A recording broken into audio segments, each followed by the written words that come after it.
So hi everybody, this is another video on the basic of forex trading. So in this video I'll be showing you every equipment you'll be needing for the course and for you to become a professional trader, things you'll be needing. So first is the Discord, which having a Discord means you are in the community. So you already know that the Discord will be used for us to communicate with each other, for you to watch live classes and for you to ask any questions. The second is the trading view. So the trading view is a software which we use to analyze the market.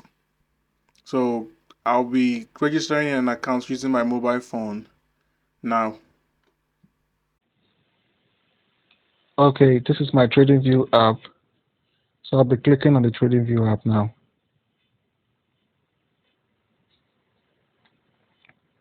So when you click on it, if you're installing it for the first time, this is how the interface will be looking at. You'll be seeing a few currencies straightly from the index, stocks, shares, futures, and forex pairs. So all you have to do is create an account. You go to menu the below icon here. You go to the menu with the below icon and create an account. You have to sign in. You can start a free trial or sign. It's free to create an account.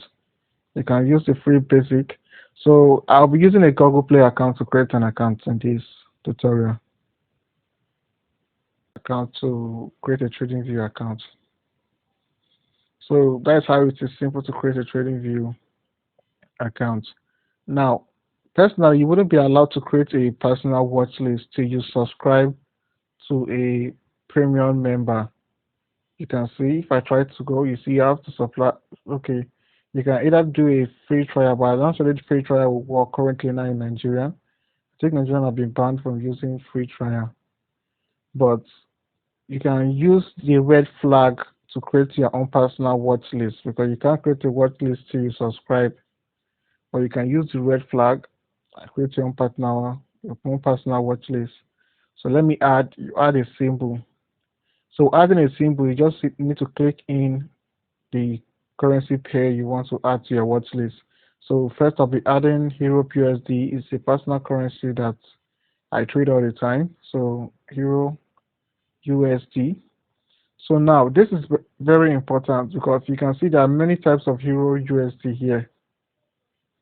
All you have to do, you have to choose the FXCM. They are the ones that are currently tied up with most brokers. So most brokers use FXCM as their own chart display or Owanda.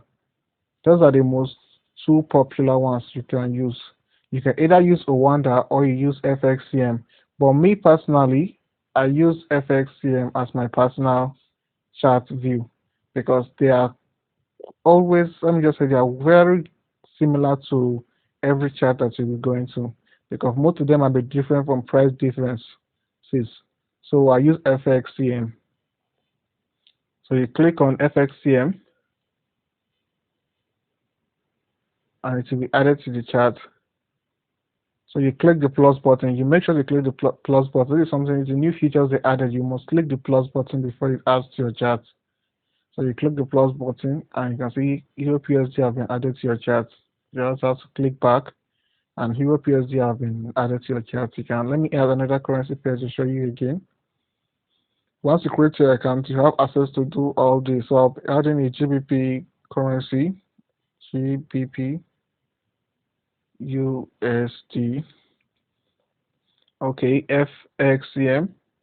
You plus the FXCM, then you go back. It has been added to your chart. So now let's go. Let's go. So due to I'm using a dark screen, so that's why mine is dark. But you can set it to any color you feel like doing. You just have to double click on the candlestick. Then let's do some personal setting that I would like you people to do in your own trading view. First, let's go to, okay, I like to keep my own body of candle blue. So I like to keep mine blue, so I'll change it to blue. Then keep the red candle black. You can choose to use any color you feel like using. It depends on which one you feel like using. So I'll be keeping the interface black. the border. To make it more clearer for me to see, I'll be keeping both of them black. Then the wick, the candlestick wick, I will keep mine to black. I like to see it in black. I don't like to see it in different colors so that I can identify it quick because they're very important in our trading. Okay, since I've set my candlestick, let me set up some things. The status line, they're not much. I wouldn't be needing the logo. I'll be taking out the logo, the title, because you're already seeing the logo at the bottom of your screen. So there's no need of you leaving the logo there. The open market status, I'll be taking that off. I don't need it. Bar change value, potency. But you can just add the title back if you feel like you need the title. So that'll be all for status line. Then you go into scale. I don't think there's much for you to change in scale unless you feel like doing your own personal preferences. Then go into Canva. Canva, I don't, yes, Canva is very important. I like to keep my Canva, I mean the screen, the display, I like to keep it at white. But currently now I'm using a dark screen, so that's why it's dark, but I like to see mine in white, even though I'm using a dark screen. Then the vert and horizontal line, we wouldn't be needing that vert and horizontal line, you change it to none. Then I think that is all. You can reduce your text. I like to keep mine at 10 and black if you're using a white background. But if you're using a black background, you can keep your text at, I mean, your text that will be written on your screen to be white. It depends on what color you are using. So I think that is all. You just need to click OK and your chart will be like this. So first, I like to take out the volume indicator. You can see it comes with a default indicator. So I like to take it out. So if you're taking out the volume indicator, you have a clean chart. So I take out my volume indicator. So you see my chart is all set and ready to be used to analyze the market. Second is the Google Sheet. So a Google Sheet will be used to document our trade. We'll be using the Google Sheet to document our trade, to have a journal. So I already made let me just say a template that you can copy. You just have to go to the link in the Discord community and copy the template. Then you have the same, let me just say the same spreadsheet with mine where you can document your trade. So the next is the MT4 or MT5. So the MT4 or MT5 is what we use personally for trading. All you do, you connect your broker to your MT5 and MT4. So I'll show you how I connect my NSEX account to my MT5 and MT4. Once you register your FBS account, I'll be showing you how to connect your FBS account to your Meta 5 account so that you can use the Meta 5 to trade. So first you go into your FBS account. So make sure you download the app. I think the app interface is more preferable when using FBS. So now when creating an account, let me go to add new account. When creating an account, I prefer you go for the standard account because unless you have a higher amount, you can go to the pro. You understand, right? If you have an amount, let me just say above $100, you go for the pro account. But if you have a less amount, you go to the standard account because but the fee in the standard account is a little bit high because more money you put into your brokerage account, the lesser fee you pay. That's how most brokers set it up so that you wouldn't be charged much for your day-to-day trading. So, but due to the starting stage, I prefer you start with a standard account. Then you go back and read about the pro account. So I'll be opening a demo account. So I'll be opening a standard account. Then you choose the Meta Trader at the top. You can see Meta 4, Meta 5. So you choose which Meta you are using. Currently in this example, I'll be using a Meta 5 for the example. Then once you choose Meta 5, then you choose the currency. Mostly so you'll be only be seeing USD here. Then you choose your leverage. The leverage you feel like using. I like to put it as the most extreme leverage because so that I can open up enough margin even using a small amount. So I like to keep mine at 1 to 3,000. Then you create the account. This is a demo account. That's why they're asking me to put the amount. So I'll just be putting $100 in. Then your account is created. Where is the account? I think this is the account here. So this is the account I created. Sorry, I think it hasn't been created yet. Okay, they have sent me an email that the account will be created now. Let me refresh it. So look at the account I created, the demo account I created.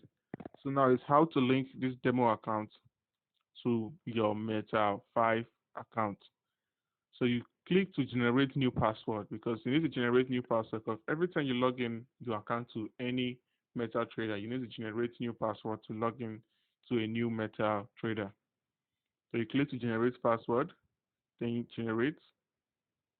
It will generate a new login and password. So this is your username.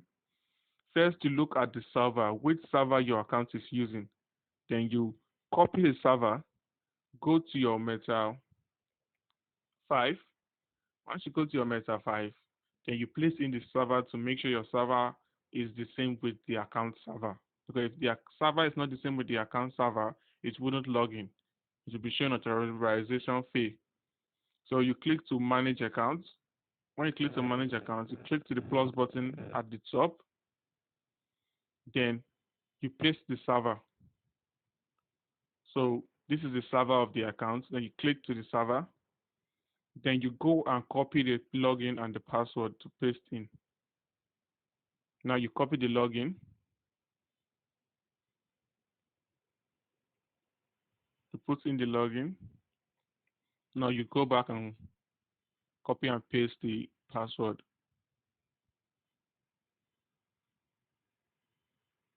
And you paste the password. Then you log in the account. So you see as authorization fee.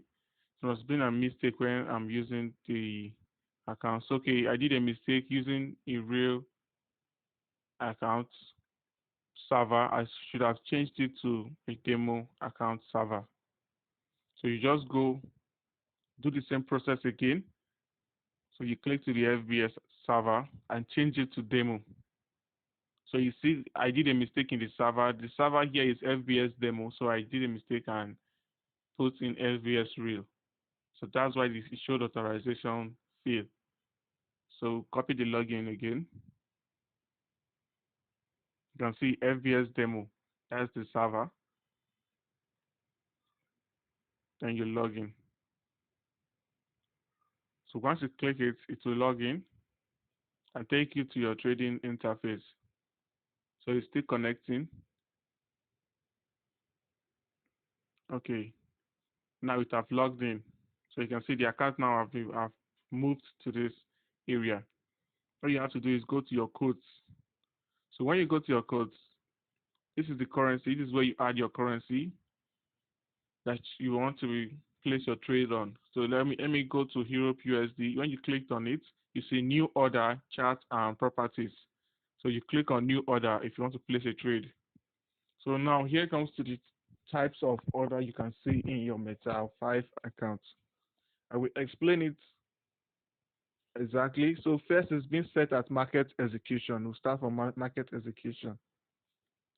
So when it's been set at market execution, when you are placing a trade in market execution, buying or selling, you are, when it comes to market execution, you are buying at the current price of the currency, not setting an order so that when it gets to this price. No. Once you set that market execution, you don't even need to set an entry price. You just need to click the buy or the sell button.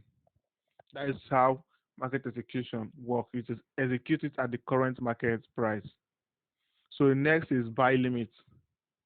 So buy limit, you are telling your broker to buy at a particular price. At a particular price, you're telling your broker to buy at a particular price. So that is how buy limits work. The same thing goes to sell limit. So you are telling your broker to sell at a particular price. So that's how sell limits work too. You're setting a limit for your broker to sell for you. Next is buy stop. So buy stop is being used, like, let me just say you want to buy a currency pair and price haven't gotten to that price yet, it's still below. Normally if you want to buy, if you're using a buy limit, price needs to be above your limit order.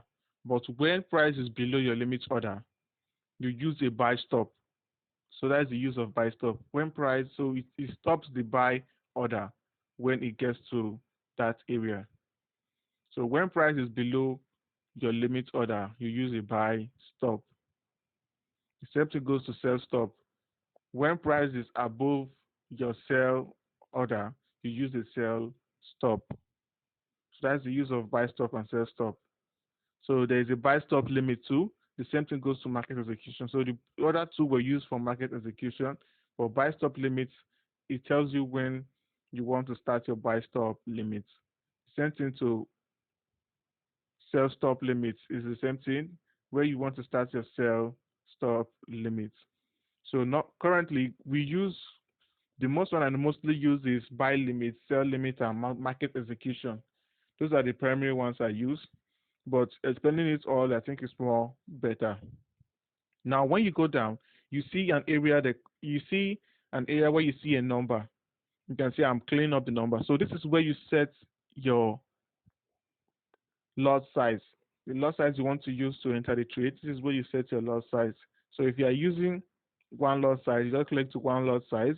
If you're using 0.01 standard lot size, you click it to off. It's being set by standard lot size. So you set your lot size. After you're done setting your lot size, then you see SL and TP. So SL is where you set your stop loss. We already know that SL stands for stop loss and TP stands for take profit. So you set your stop loss order and your take profit order before clicking to the buy or sell limit. I'm actually doing this example when market is closed. So once you set your stop loss and your take profit, you just click to the buy or sell if you want to buy or sell. But if you're using a buy limit or a sell limit, you need to set your limit price.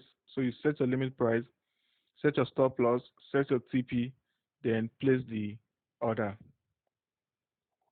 So I think that'll be all on how to connect your brokerage to your MT5 account. So in other videos, we dive deep on more things we need in our trading and how we can analyze the market. So see you in the next video.